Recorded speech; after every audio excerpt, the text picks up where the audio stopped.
संगति का परीक्षण कैसे करना है।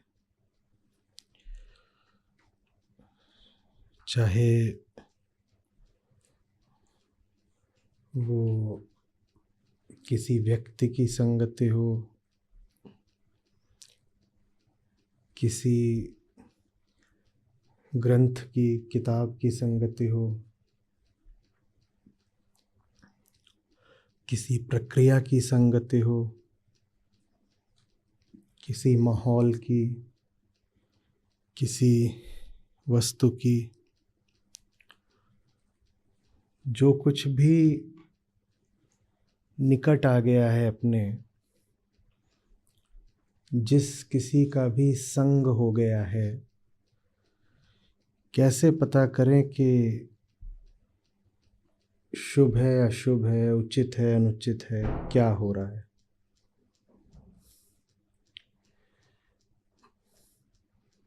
बहुत सुंदर और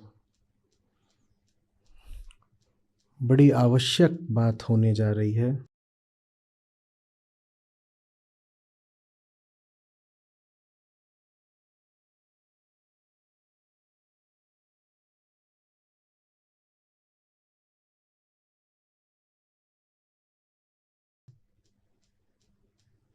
संत कबीर हमको समझाएंगे अभी।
जो आम तरीका होता है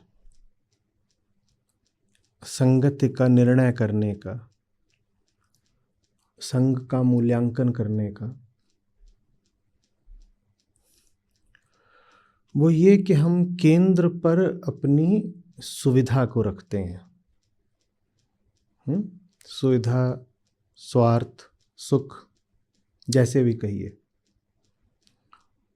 उसको हम बनाते हैं केंद्र, न्यायकर्ता, न्यायाधीश। वो बैठ जाता है ऊपर और वो अपने अनुसार तय करता है कि जो कोई जीवन में आया है उसका मूल्य या महत्व कितना है। ठीक, कोई भी विषय है जो अब आ गया मन में,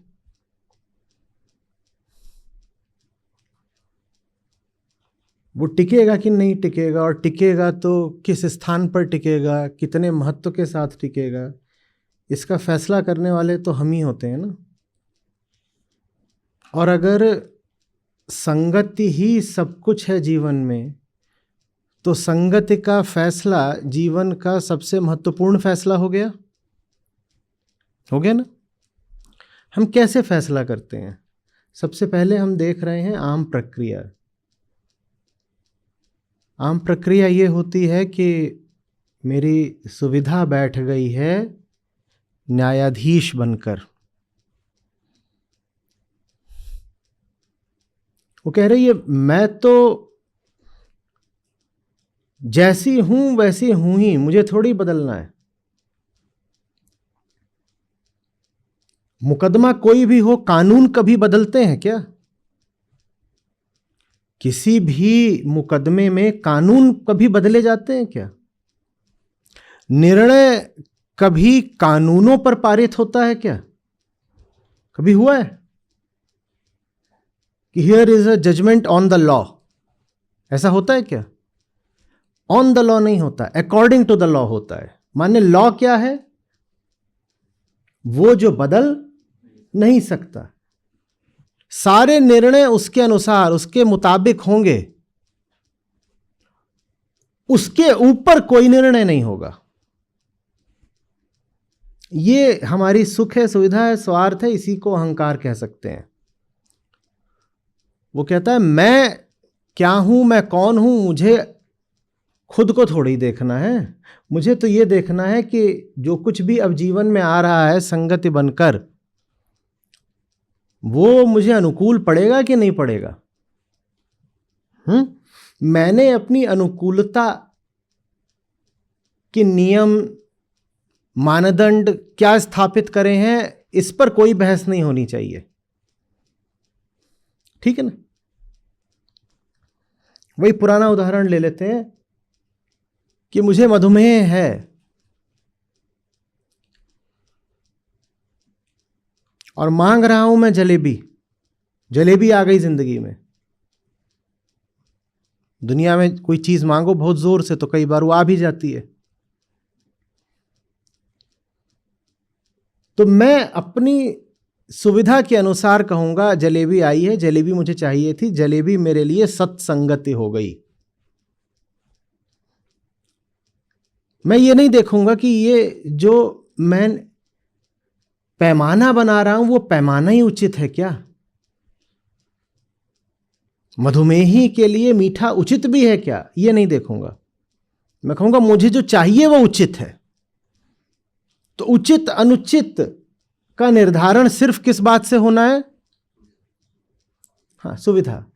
और जो सुविधा है वही बनती है कामना। तो माने उचित अनुचित महत्व नहीं रखता, कामना महत्व रखती है। जिस चीज की कामना हो गई वो सही है, जो मुझे चाहिए वो सही है। क्या सही है? जो मुझे चाहिए वो सही है। और इससे बिल्कुल विपरीत तरीके से कोई और चलता है, उसकी बात बाद में करेंगे, जो कहता है जो सही है वो मुझे चाहिए।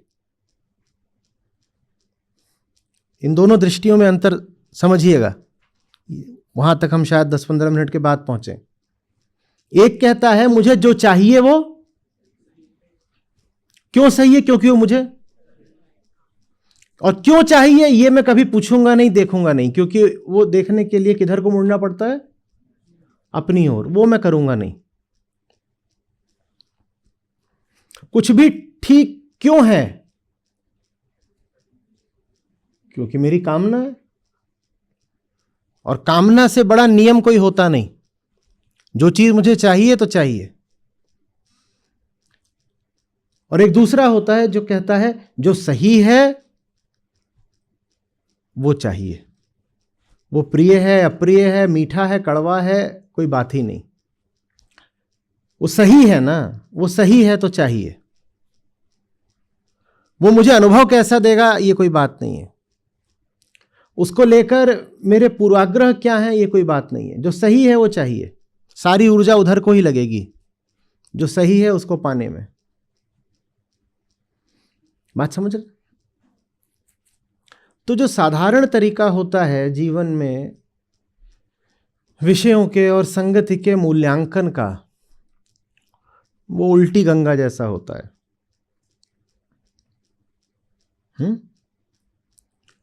वहां अपने नियम केंद्र पर रख दिए जाते हैं। अपने माने व्यक्तिगत अहंकार की सुख सुविधा के नियम। और जो उन नियमों पर खरा उतरता हो उसको हम कह देते हैं स्वागत है, आइए मेरे जीवन में प्रवेश करिए। आपकी संगति के लिए हमने द्वार दरवाजे खोल दिए, आइए।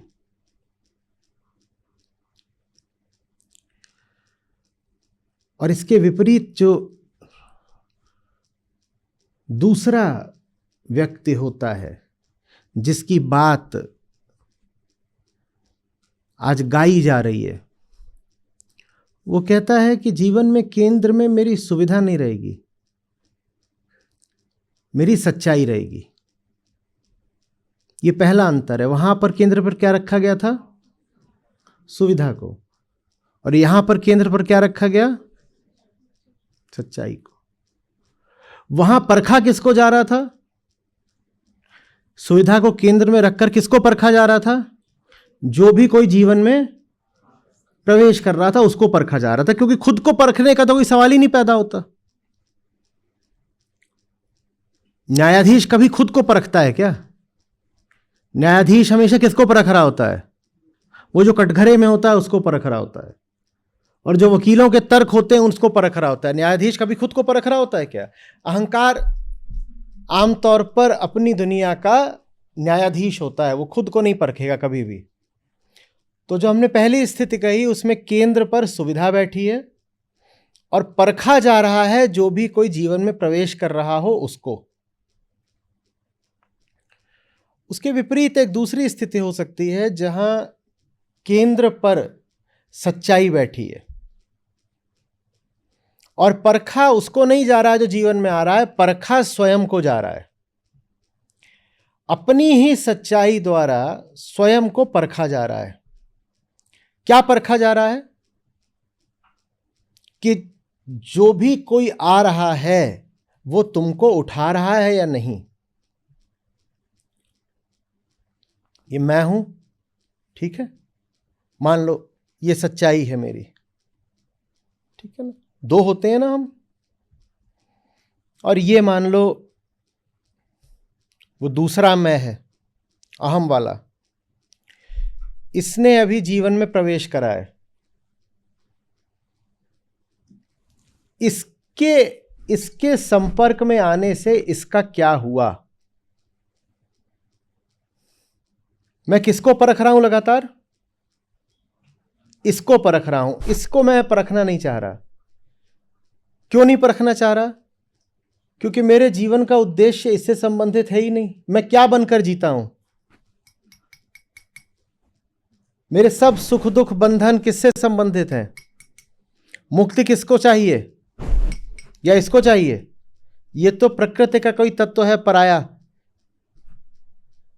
ठीक, जो भी मेरे जीवन के क्षेत्र में आ गया है।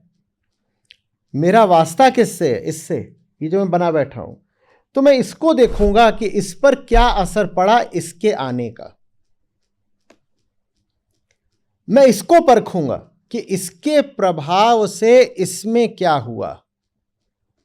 ये साफ हुआ, गंदा हुआ, ठंडा हुआ, गर्म हुआ, भर गया, खाली हुआ क्या इसका? बात समझ रहे हैं? इसको परखा ही नहीं जा रहा, क्योंकि इसकी परख कोई महत्व रखती ही नहीं है। मुझे ये बनकर जीना है। इसकी परख अगर होनी भी है तो इसी से हो जाएगी ना। अगर ये बेहतर हुआ तो ये शुभ है, ये खराब हुआ तो ये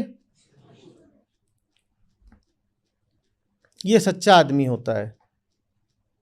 वो दूसरे को नहीं परखता, वो अपने को परखता है और देखता है कि दूसरे के आने से